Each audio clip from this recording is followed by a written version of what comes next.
Hi guys, today's dish we're going to be talking about is a sad one, but an urgent one. And it's dire right now for us to understand and to be really fully awakened. And the question is I have for myself and for my listeners is, who will help abused and hurting children? What would Jesus expect us to do? What as humans are we supposed to do? We know that Pizzagate, Pedogate, whatever you want to call it, was a can of worms, literally, because these people are worms, they're evil, that awakened us, the sleeping world, to reality that there was horrible things going on to children. And unbelievably, sadly, it's worse than only one satanic Washington, D.C. pizza place. Comet Pizza was the tip of a horrible, huge iceberg, and what was underneath the water was a monstrosity of worldwide abuse of children. Now, with prayer and exposure, this Titanic can sink, and only the evil ones drown, and the children will be put on the lifeboats and to be saved. What's Congress doing? What's our government doing, guys? Well, we know that the great guy, former FBI head Ted Gunderson, literally lost his life over it. He literally said that there was an actual Treasury Department report describing a worldwide network of child kidnapping involved in Satanism and sexual exploits of children. From the cover-up in Franklin to the group called the Finders, to where these people would go find children and snatch them from their homes and snatch them from the streets and snatch them from the playgrounds and literally take them to sell them into slavery or to do satanic rituals with them. You know, Pizzagate shined a big light on this, to where we found out who James Alefantis was. What does Jesus say?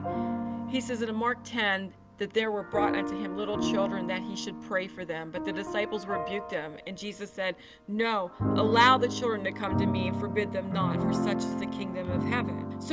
So if somebody was to harm, hurt, abuse, or murder one of his little ones, Jesus gives a dire warning to those who would do the unthinkable. And it's not something to be taken lightly. He says in Luke 17:2, it would better for him that a millstone were hung about his neck and he was cast into the sea, than that anyone should offend his little ones. See, our lives begin to end the day when we become silent about things that matter. And to be honest with you, I was becoming a little bit silent. But look at this news that we see, the U.S. Marine hero serving 15 years in the military. This is what he received for outing a horrible Afghan police chief who was raping boys. He was discharged.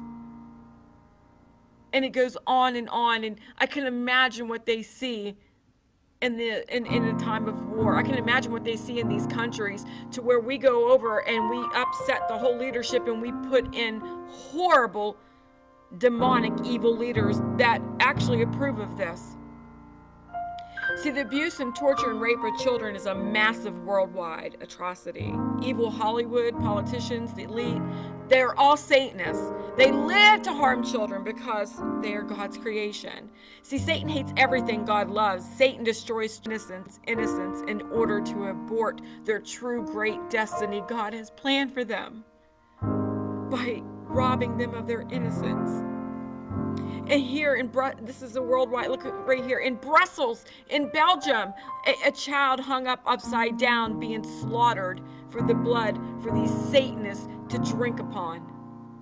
We know that the Podestas and all these high-level elite people were involved in these rings, and I'm kind of wondering, guys, is if they're just doing these pedo arrests lately just to appease us. That's why we need to keep the light on for them to get the elites, because there's a lot of elites, guys, that are in charge, that are involved in these pedo rings, and they're literally like the fox guarding the hen house. There's over millions of children. This is a billion-dollar industry. Let's keep an eye on it. Let's keep it vigilant. And coming soon, I'm going to teach why doesn't God do something about pedo rings and human trafficking.